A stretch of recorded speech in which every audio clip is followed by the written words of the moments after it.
About to leave, already packing.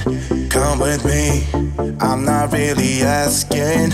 We'll get away to a place where we don't know. About to see the world in action, what we can be, life with no distractions. We'll get away, this is what we waited for. Take my hand, we'll make it somehow. We can't miss out. I'm done living life with the lights out. Die with my own doubts. Be free with me. Let's be free with me.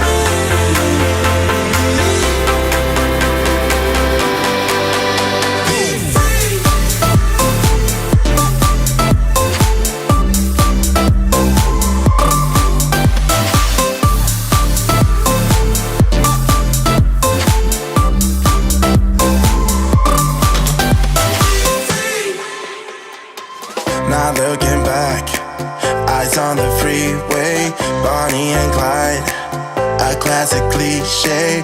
We're on the run, this is what we waited for. Take my hand, we'll make it somehow. We can't miss out. I'm done living life with the lights out. Die with my own doubts. Be free.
Good evening, everyone. It's Jim here at Tutor to You. Welcome. It's evening. It's 6:30, our regular Thursday night slot for our GCSE Geography live revision blasts. And today we've got a sort of human geography focus. Is that right, Shanique? Vicky, human geography focus. We are Is that proper geography? Is that the best geography? I don't know. We've had lots of physical geography. I think it's the best geography. But Controversial. It is controversial, but yeah, it is the best geography. Bit less colouring in though. Oh, you got that before me. You got that before me. That's mine. Yeah, I know. Well, a particularly warm welcome to Shanique, who's joining us for the first, but definitely not the last time for our live stream. So a huge welcome to you and to our students who are joining us live for a session that could take anywhere between 30 minutes and 3 hours, but usually about 30. I'm only kidding.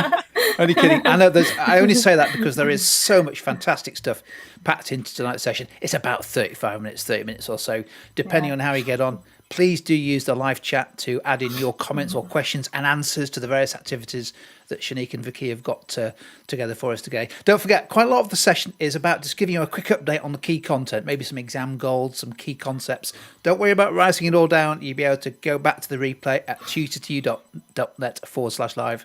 And also, after the session's finished, you'll be able to download the slides if you want to add some of this information to your notes. So don't worry about writing everything down. Even if you're watching on catch up or replay, just put your feet up. Enjoy the session. Vicky, who's starting? How we're going to... Do you want to introduce us and off we go? Yeah, I'm kicking off. So welcome back after our 2-week half-term break. Obviously, we've covered already in this series 5 sessions on physical geography, which are available to download. So we're kicking off with 5 weeks of human geography to help you with paper 2. So some of you have got those mocks coming up at the moment, or you might already be doing your mocks. So we're going to focus on today the challenges of urban growth, and we're going to kick off today's session with some altered vowels to test your knowledge of key terms. So, Love those. Jim, are we ready to go? Yeah, I'm good to go. I think everyone's ready. Oh, yeah, let's go. Perfect. Thank you very much. So each of the key phrases that you're about to see have had the vowels changed and they have been replaced with an alternative vowel. So we quite often start our sessions off with these. So if you can just tell us what the key phrases are into the chat window. So this is our first one. So all of those vowels should be replaced with another vowel. Okay, and these are all to do with the challenges of urban growth. So if you can pop your guesses into the chat window, that would be brilliant. So we'll just give you a couple of moments to try and guess what our first altered vowels is. Okay. So what do we think this one might? Excellent. So well done, Rhea. You are a first person up. It is urbanization. So hopefully we are all aware that this is the increasing proportion of people living in urban areas. So about 56% of the world's population currently living in towns and cities. Okay, Jim, can we have the next one up, please? Okay, this one I think is a little bit easier. It is to do with urbanization, obviously. So what do we think this one might be? I'll give you just a couple of moments. Well done, Shuli. You're the first person with the correct answer there. It is a megacity. Hopefully, again, we are all aware that these are cities with over 10 million inhabitants. So we're going to talk about them a bit more later in this session. Okay, Jim, can we have our third one up, please? Okay, what do we think this term might be? Okay, again, completely linked to urbanisation. Is a contributing factor to urbanisation, in fact. What do we think this one might be? It's not migraine, Jim. Although they possibly can give you a migraine if you're staring at these for far too long. Let's have a think.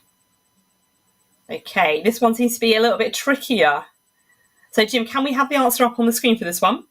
This one is migration. So it is a cause of urbanisation, and hopefully we all know that it just simply means the movement of people. Okay, can we have our fourth one up, please, Jim? So this is another reason for urbanisation, particularly in low-income countries and newly emerging economies. What do we think this one might be? I think the first word is fairly easy. The second word, maybe not so much. Well done. We've got 2 or 3 people coming up in the chat window with natural increase. Excellent. So this is when the birth rate is higher than the death rate, often linked to better healthcare in those poorer countries. Okay, our last altered vowels this evening is this one here. Again, I think it's quite easy. This one is a term that is also, there's lots of other terms that describe exactly the same thing. We're going to talk about them a bit later on in this session. Well done, Julie. It is a squatter settlement. Excellent. So these often arise as the result of migration, low quality housing for the urban poor, usually on the periphery, where residents have no legal rights to the land that they live upon. And we're going to talk about these a bit later. Okay, we also know them as slums, we know them as shanty towns, we know them as favelas if you have done the Rio case study, for example. Right, I'm going to hand over to Shanique, who is just going to quickly run through what we are going to be covering in this evening's session. Thank you, Vicky. Hello, everyone. So what we're going to do in today's session is we're going to look at the challenge of urban growth in LICs and NEEs. And Vicky's going to talk you through about megacities and squatter settlements. And then we'll look at the challenge of urban growth in the UK. So we'll look at particular challenges that people and places in the UK face. We'll go on to then look at urban planning and regeneration. And then we're going to end with a bubble quiz on sustainable urban environments. So I'll hand over to Vicky for the first section on challenges of urbanisation. Off you go. Excellent, thank you very much. So I've already given you the definition in the altered vowels quiz. So it was an increasing proportion of a country's population living in urban areas. And I'm guessing that this was probably covered in your very first lesson when you started looking at urban challenge and you started doing Unit 2A. So it is linked to industrialisation. So in HICs, urbanisation tended to take place in the 18th and 19th century following the Industrial Revolution, which saw people flocking into cities to work in factories, which was seen as a much more reliable income than farming, and also the opportunity to earn more money and to improve living conditions. Although this wasn't always the case, because lots of us will be aware of those sort of harsh living conditions in those cities back in sort of Victorian times and before. So NEEs and LICs have actually urbanised much more recently, which we're going to talk about in a minute. And it's only in recent years that the urban population has overtaken the rural one.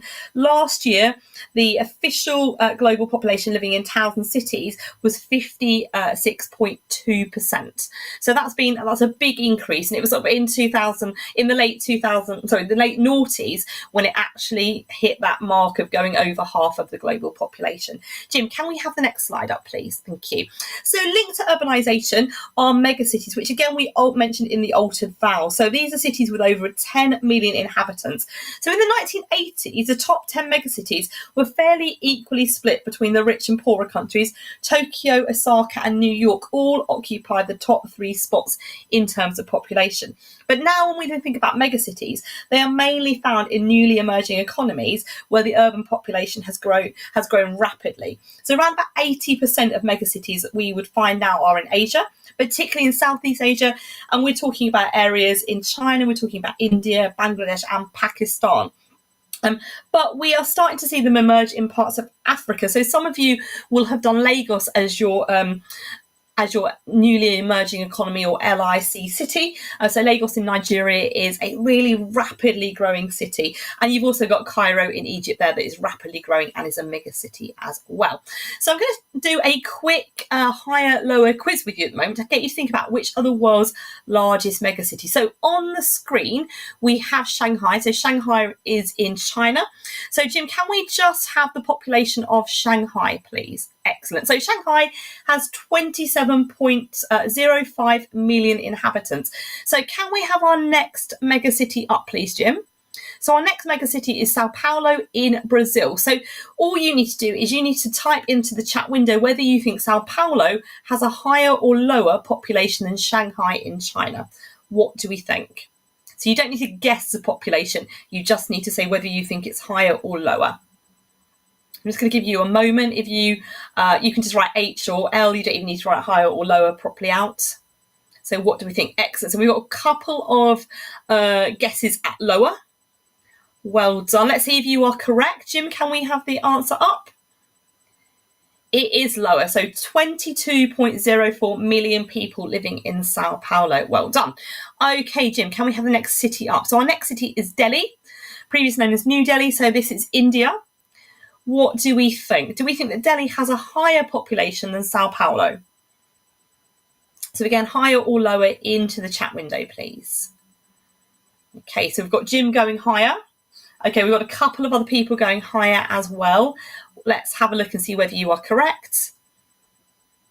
Excellent. So 30.29 million people currently living in Delhi. So much, much higher. Okay, what's our last city then, please, Jim? Our last city is Tokyo. What do we think? Do we think Tokyo in Japan has more than 30 million inhabitants or less? So higher or lower? So far, everybody has been correct. Okay, we've got one coming up for higher. Okay, again, another one higher. Okay, Jim's gone for 15 million. So he's going significantly down. Okay, let's have a look. So everybody so far is saying higher. It is 37.39 million inhabitants. Tokyo has been the world's largest megacity for decades, and that doesn't look like that's going to stop at any time soon. Thank you, Jim. Can I have the next slide up, please? So we're thinking now about why urbanisation is happening in those low-income countries and newly emerging economies. So we've linked it in high-income countries to the the Industrial Revolution in the 18th and 19th centuries, traditionally these countries have been primarily rural with agriculture as a dominant industrial sector. However, in recent decades, we've seen a huge shift and urbanisation has occurred rapidly. So particularly in those newly emerging economies, as globalisation has led to an increase in manufacturing and service jobs in particular. And this has happened obviously mainly in those cities. So natural increase has also played a role here. So it's pushed up the urban population, where healthcare improvements have seen the death rate drop below the birth rate. But rural to urban migration has played a really, really big role. So people are pushed away from rural areas due to factors such as conflict, crop failure, things like lack of access to basic services such as healthcare and clean water. And we know these as push factors, hopefully. And they're pulled to the city by better employment opportunities, better living conditions, and the chance to improve their quality of life, which we will call, which we know as pull factors. Although, again, those of you that have studied, you've got a case study of a low-income city or a newly emerging economy city, we know that it's not always the case that the quality of life is improved.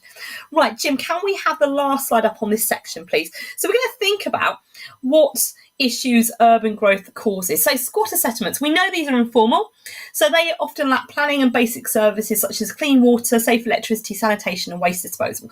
And you can actually see on the screen you've got a picture of a really, really unsafe electricity supply connection here. My students always remember these pictures of illegal electric hookups and talk about how obviously how dangerous they are, how they can lead to power outages but also can lead to fires.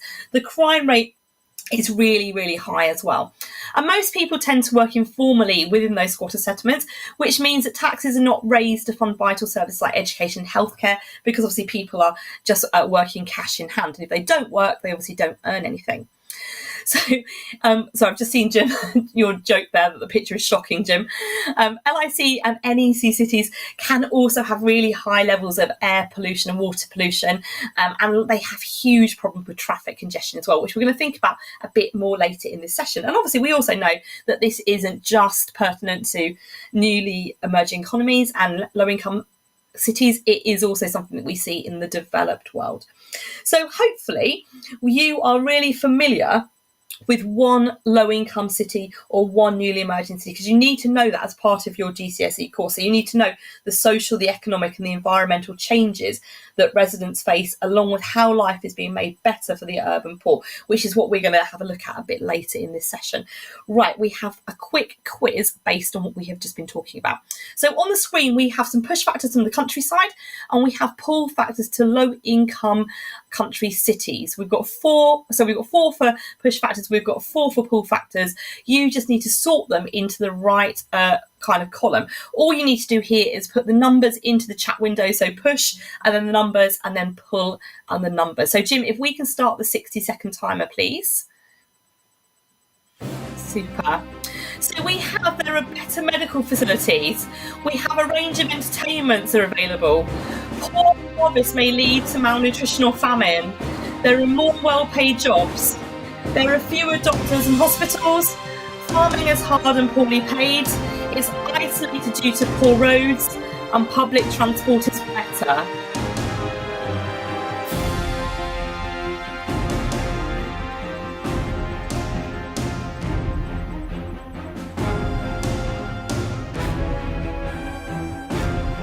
You have 20 seconds left.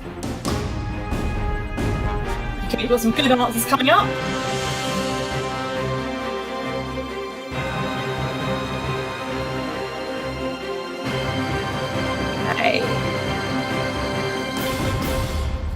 Okay, if we have the answers up on the screen, Jim, then we can have a look at how we did.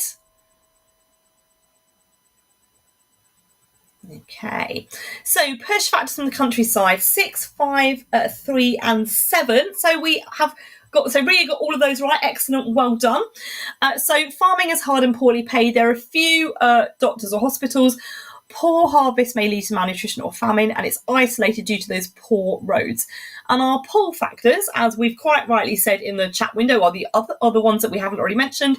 They are more well-paid jobs in cities, public transport is better, there is a range of entertainments available, and there are better medical facilities. Well done for those of you that had a go at that. Right, I'm going to hand back over to Shanique now, who is going to talk to us about the urban growth in the UK.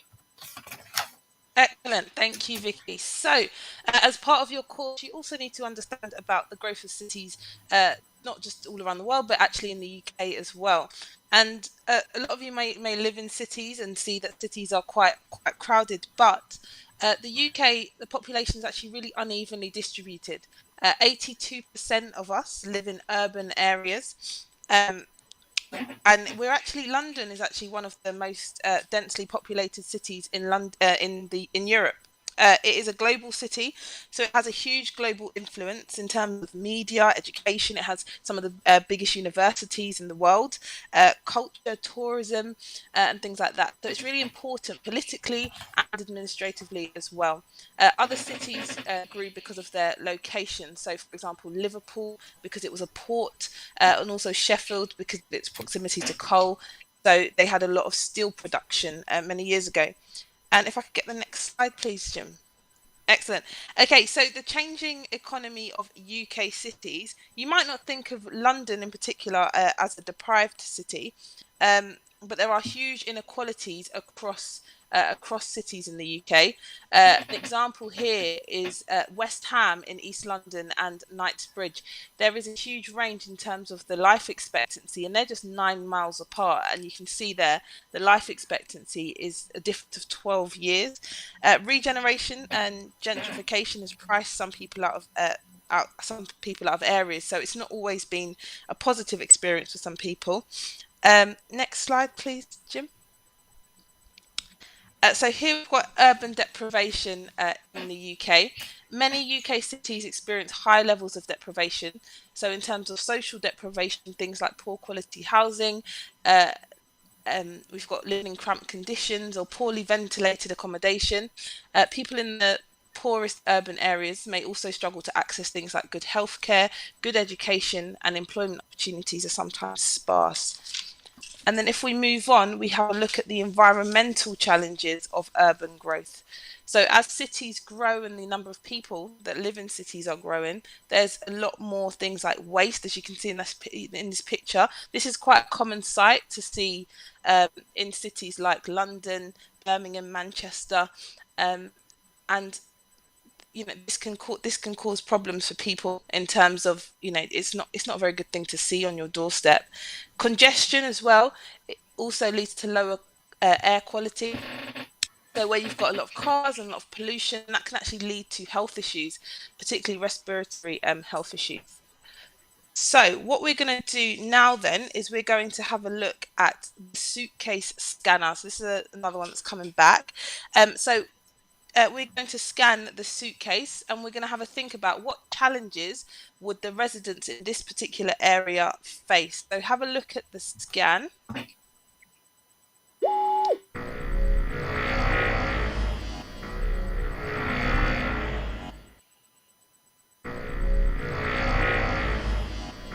Okay, so we can see that we can see some houses, we can see some flats as well. So in the chat then, I want you to have a think about what challenges would residents in this area maybe face, what potential challenges are there? We obviously don't know, we can only see this from a picture, but what are some of the potential challenges? Excellent, Shuli. So we've got high density living. So yeah, lots of people living maybe in crowded accommodation possibly. Any other challenges that you can think of?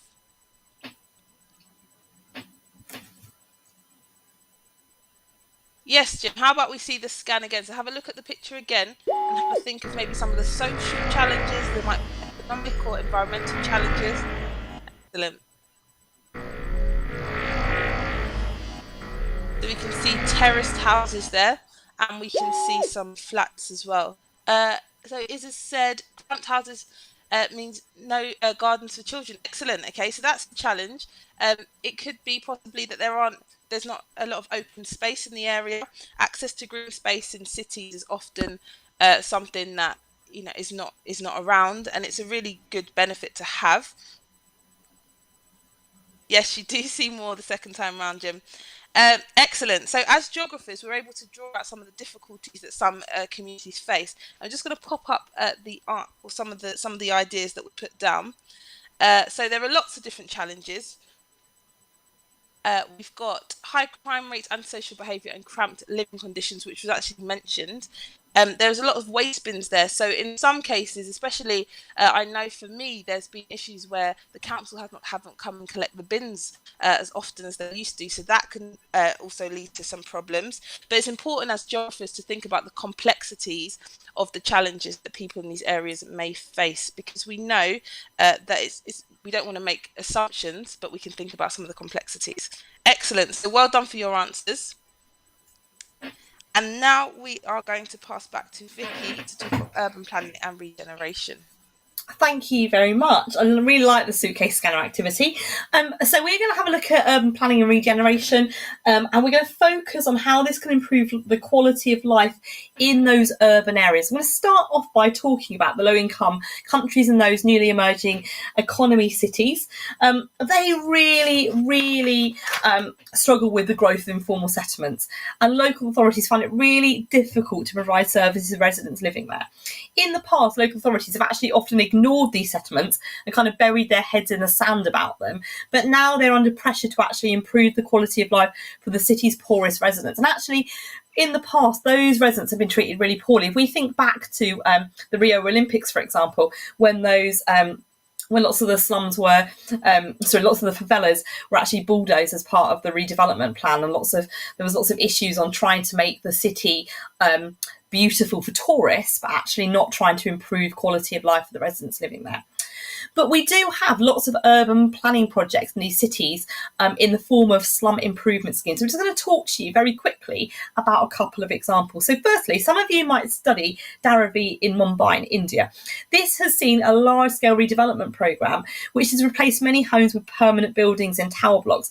And this offers services such as electricity and sanitation. However, this scheme has been quite controversial, and there's been concerns about the impact on the community, because one of the things that when we quite often focus on the negative aspects of living in squatter settlements, but one of the aspects that people tend to sort of forget about is actually they do often have a really good sense of community. They might have a really high crime rate at the same time, but they do have people that feel they're part of a community, often more so than people in cities in the UK. And another example that, again, lots of you would have studied is the Favela Barrio project in Rio, which I'm not entirely sure I have actually pronounced correctly. It's a site and service scheme, which means that the local authority has provided land and services for the residents to build their homes upon. And roads have been paved, residents have access to proper sanitation and sewage disposal, as well as drinking water. The hillsides, if you can see the photograph on the screen there, you can see actually in Rio, the squatter settlements are built on those really, really steep hillsides, which means they're really, really vulnerable to landslides and flooding in particular. So these have been secured to try and prevent those landslides from happening. You've also got education and medical centres that have been built as well. And the police pacifying unit has been brought in to patrol that favela and try to reduce the crime rate there and make it safer for those residents. So Jim, can we have a look at the next slide, which just talks us through what's happened in the UK? So in the UK, there have been huge regeneration projects that have taken place across cities right across the country. So we've seen probably the biggest and probably most famous one is the Docklands redevelopment in East London that happened in the 1980s. Huge case study, not used so much now because it is quite dated, but you've got New Islington in Manchester that lots of you will study. You've got the Bullring redevelopment in Birmingham. These tend to use a brownfield site. So hopefully we know what a brownfield site is. It's a site that previously has been built on before. We quite often refer to this kind of as a win-win situation, as you're normally providing much needed housing, but at the same time you're getting rid of an area that was previously an eyesore because it's become derelict. It's often target for crime, vandalism, all sorts of things there. So often regeneration can be linked to wider events. So we've already mentioned the Rio Olympics in 2016, but London saw a huge regeneration as part of the 2012 Olympics, particularly in Stratford in the borough of Newham in East London. excellent. Okay, where one of the reasons that Stratford won the Olympic bid was because of the high level of deprivation in the area. So it was previously one of the most deprived areas in the UK. So it was felt that there would be an enormous legacy that would benefit the people of this area and make the quality of life much, much better. So we had all sorts of things removed. So old factories, industrial sites, really old homes were pulled down, along with overhead electricity pylons. You had contaminated land and waterway that was cleared as well. And this was replaced by brand new sports venues, landscape parks like the Queen Elizabeth Park, which is the biggest new park in London. You had lots of new homes as well that were formerly part of the Athletes' Village. Okay, and lots of these were built sustainably as well. That Shanika's going to talk to you a bit more about sustainable regeneration in a few moments. So we're just going to have a quick on balance activity looking at the benefits of developing brownfield sites in the UK and then the drawbacks as well. So I'm going to give you a few moments. What do we think of the benefits of developing on brownfield sites, those areas have previously been built on in the past? What do we think? So I'll give you a couple of moments, have a think. If you're watching this on replay, obviously you can pause it, you can give yourself a little bit of time, because there are loads and loads of benefits and drawbacks you can come up with for brownfield sites. What do we think? That's a good question, Shirley. What the only other thing we are covering in this session is going to be some stuff on urban redevelopment and urban transportation. Super. So we've got a really good answer coming up already. We've got preserves those greenfield sites for animal habitat, so you're not encroaching on the countryside quite so much. Good. We have got the idea of aesthetic improvements coming up there. So the idea here that we're improving an area that previously was an eyesore. It does preserve that biodiversity. Excellent. Jim, can we have our benefits up on the screen, please? Good. So it reduces urban sprawl as the area has been developed previously, saving the countryside, which links to that idea of stopping animal habitats being infringed upon. We get really run-down areas of the city being redeveloped, so that's the idea of the aesthetic improvement that came up in the chat window, vastly improving the environment. It does increase crime rates. Excellent. That's also coming up as well. We've got all sorts of good answers. It boosts the economy by creating jobs and lifting property prices, because again, you've got this area that's being turned around. Excellent answers coming up. Okay, so let's have a think about some of the drawbacks of those brownfield sites. So are they really easy to develop on? Is there something that we need to do before we can start building? What do we think? So I'll give you a couple more moments. Again, if you're watching this on replay, you can give yourself a pause to give yourself a couple of more minutes. So what are the drawbacks of developing on brownfield sites in urban areas?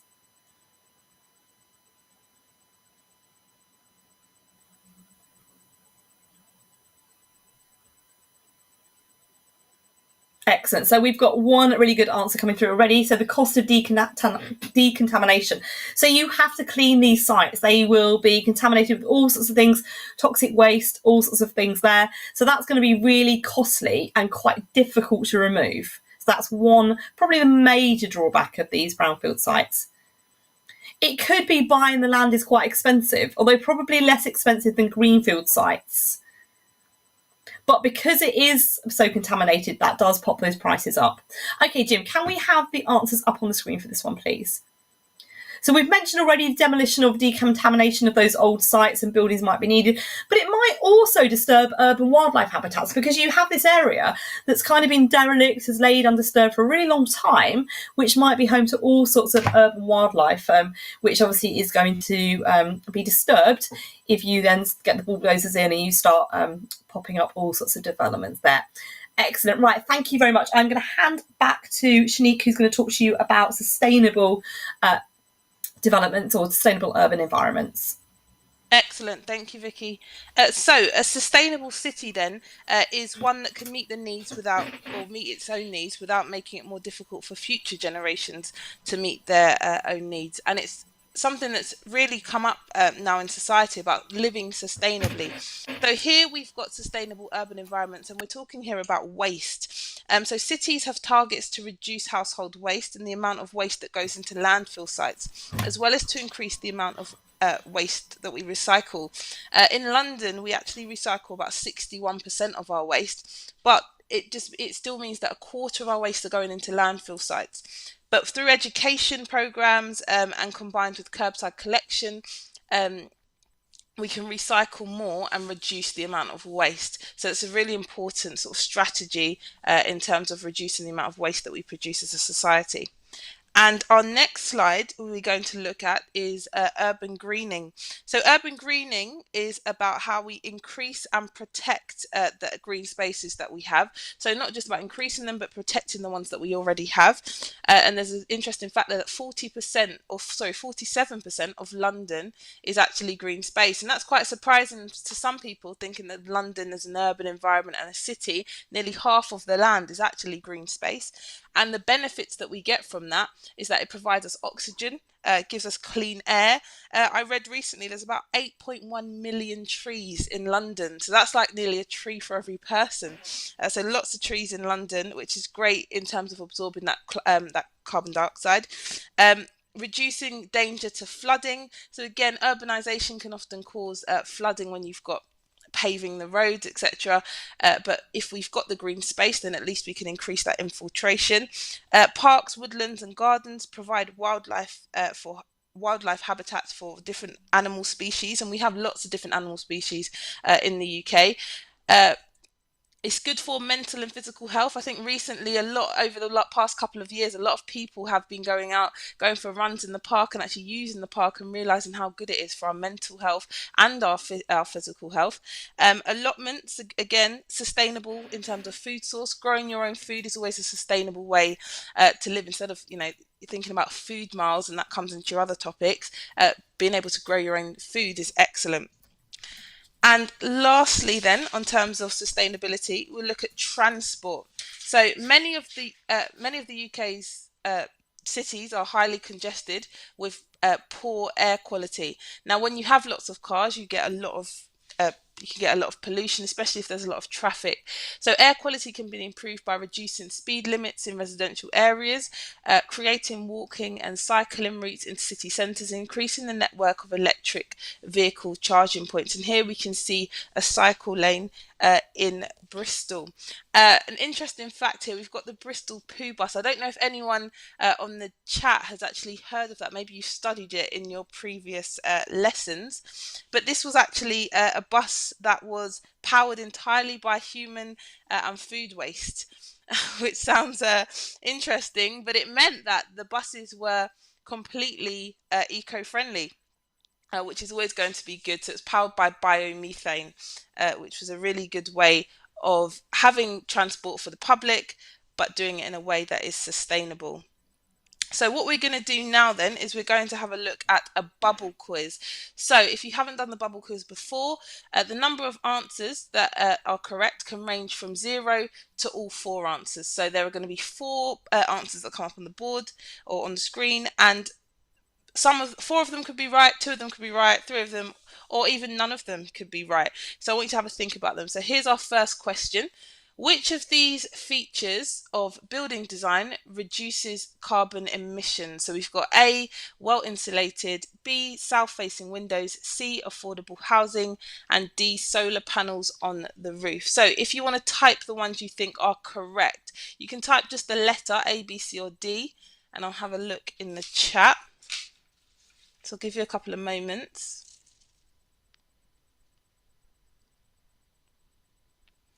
Okay, we've got a couple of answers coming through there.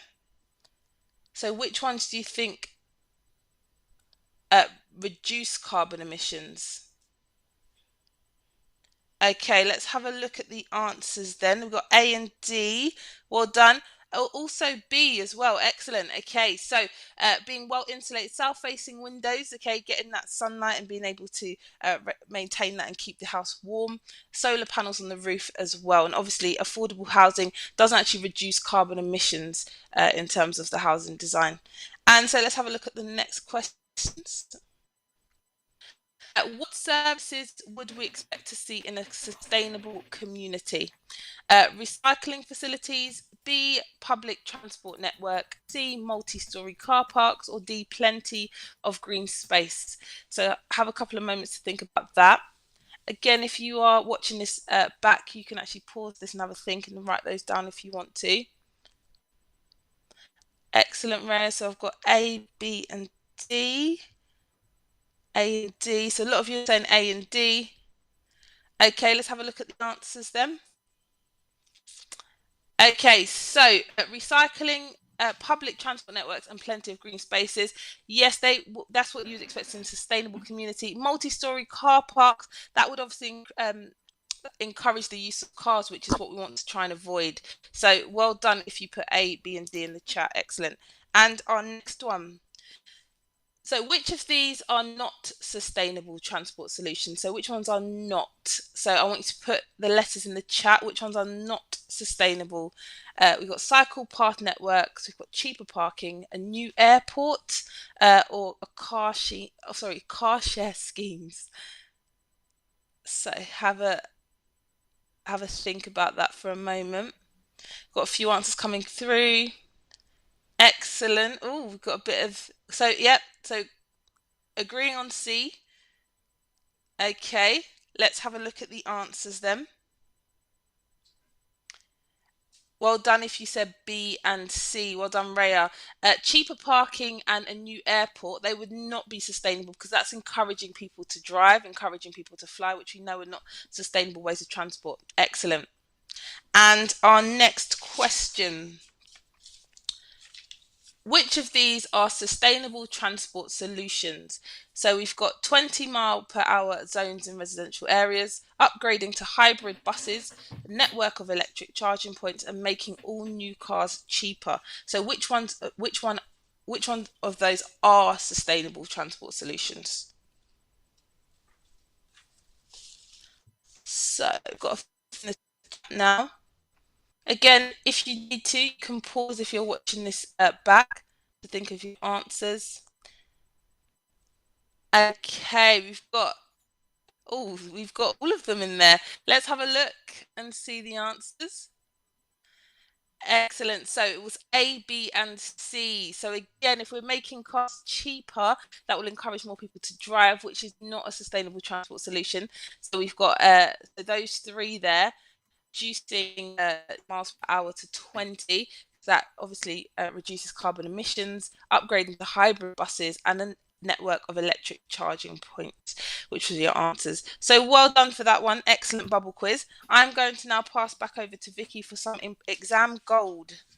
Excellent. Thank you very, very much. So the last thing that we're going to do before we've got some quick multiple choice questions right at the end, but the last sort of content thing we're going to do tonight is just have a quick look at some exam practice.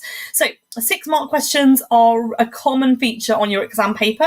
You will have one in this section of urban challenges. So describe how environmental changes can improve the quality of life for the people of, and I've put XXX there because this is where it would probably say something like a city that you have studied. So we're thinking about a place, but I've left it blank so you can kind of add that one. You can decide what you're going to write about and where you're going to write about.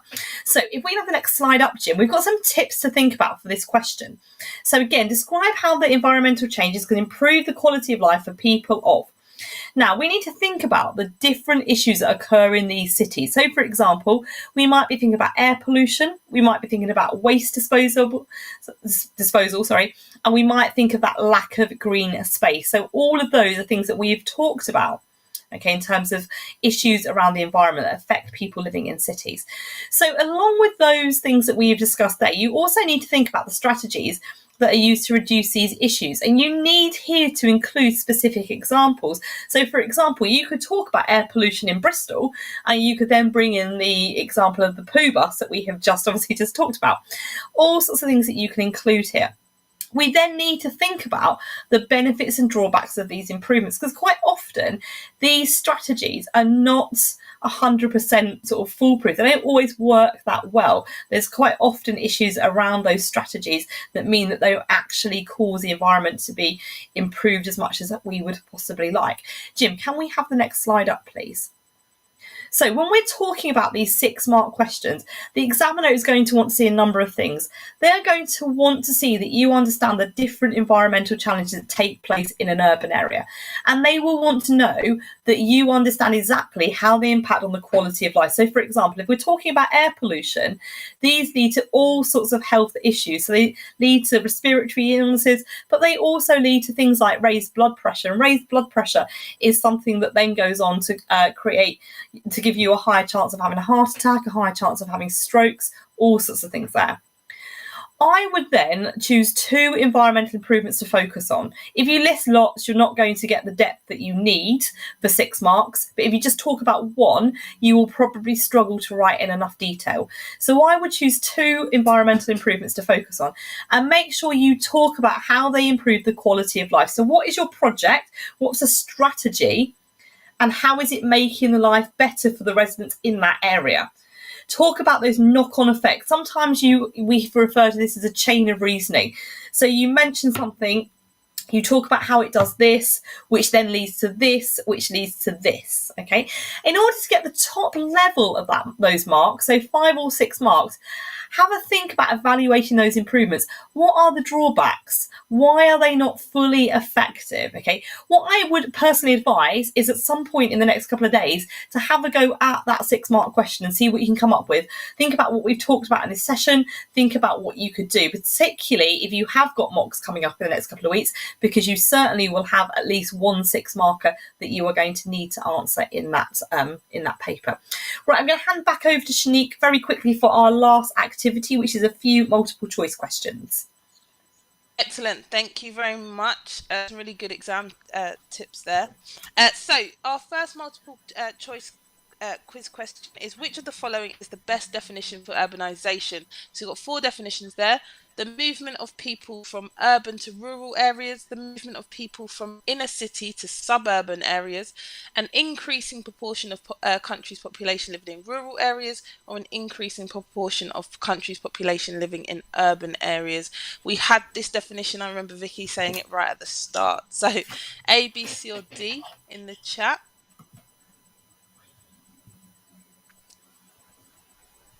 Okay, we've got a couple of answers coming through, and I think the consensus there is D. So let's have a look, Jim. Excellent, well done. So it's an increase in proportion of the country's population living in urban areas. Excellent. So let's go to question 2. So which of the following is a rural push factor? So can you remember your push factors? A, better healthcare. B, educational opportunities. C, mechanisation of agriculture. And D, increased employment opportunities. So we're looking for a push factor. So can we remember what a push factor is? So if you want to pop your answers in the chat.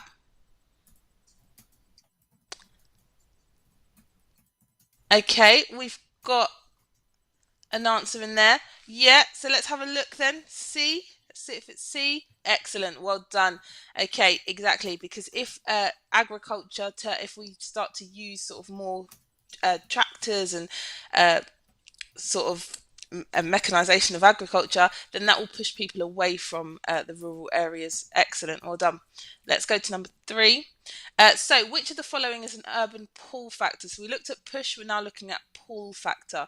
So a lack of clean water, access to healthcare, mechanisation of agriculture, and conflict. So which one is a pull factor? I think we can definitely rule out at least one of those based on our previous question. Excellent. Let's have a look and see if it's B. Well done. Excellent, Rhea. Well done. Access to healthcare is going to be a pull factor. That's a reason why people will go to urban areas to live, because of the great healthcare that could potentially be there. So let's look at the next question. A megacity, oh, this word definitely came up at the start, can be defined as what? Is it a city with a population of 5 million, a city with a population of at least 1 million, a city with a population of over 10 million, or a city with a population of over 20 million? Really important definition to have and to know. Well done is well done, excellent. Okay, let's have a look at the answer. Well done. It is C, a city with a population over 10 million. Some people do think London's a megacity, but we don't quite have 10 million yet. Okay, and number 5. Excellent. Which continent has the greatest number of megacities? So we're looking at how many megacities are in a continent. So Asia, Africa, South America, or Europe? Which one do you think? This is our last question, so give it a go. Which one do you think has the greatest number of megacities?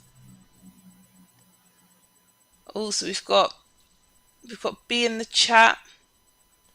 Someone said A as well. Okay. Jim said it must be Asia.